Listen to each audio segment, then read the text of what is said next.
All right, so I've got the radiator pulled. It came out easy enough. That exposes the entire front of the Jeep, and now I can get easy access to the fan, the pulleys, and the alternator. So I'm going to pull that fan next and then get in and remove the alternator and the water pump, and then prep the surface on the front of the block to install that new water pump.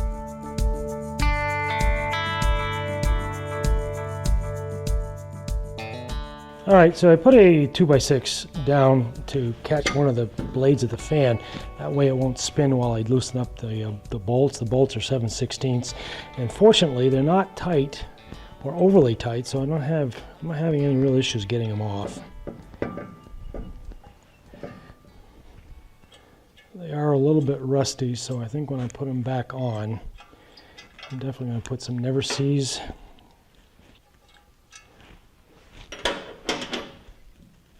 All right, there we go. All right, so the next thing I have to do is pull that alternator. Now, this was a 6-volt system. Whoever restored the Jeep converted it to a 12-volt system, and it's pretty much jerry-rigged. So there's a lot of things I'm probably gonna have to do when I put that alternator back in to get it to work properly with the new pulleys and the new water pump. So the first thing I have to do is unwire it.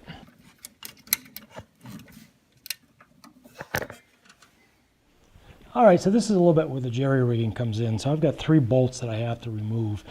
One is this support bracket, and this support bracket is attached to the water pump.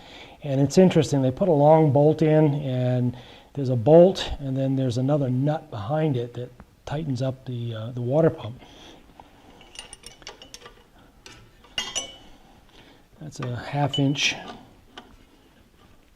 and that's actually loosening up the bolt, or loosening up the nut that holds the water pump in place. All right, that alternator is loose. And then the last thing I need to do is pull that water pump, and there's only 2 bolts left to pull on that one. And again, they're both 1/2 inch bolts.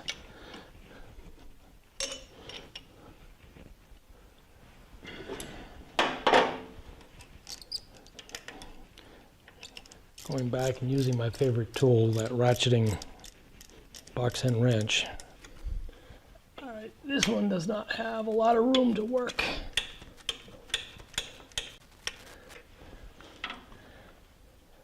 Nope, there is one more bolt, and it's right here in the front on the horn.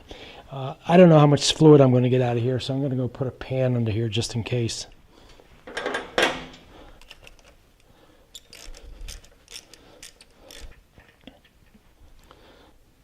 I need to get a hammer. Said I'm not going to use this water pump again. I'm not going to be overly gentle with it. I just want to tap it to get it to let loose.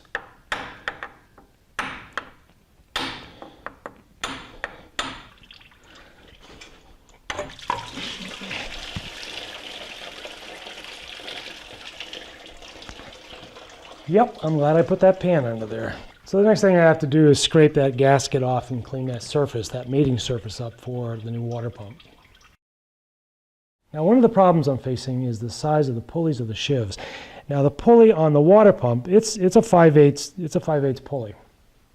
If we go down and measure the pulley on the end of the crank, it's also 5/8. So what it's telling me is if the pulley on the crank and the pulley on the water pump is 5/8, then the whole system was designed to be 5/8. The alternator, though, is not. The alternator is only a 3/8 pulley, which means in order to get a V-belt that fits all 3 pulleys, the alternator itself has got to be sized up to 5/8. Now, another problem is that the alternator, this is a huge alternator, and there's all kinds of interferences on the motor where I can't get it to adjust properly.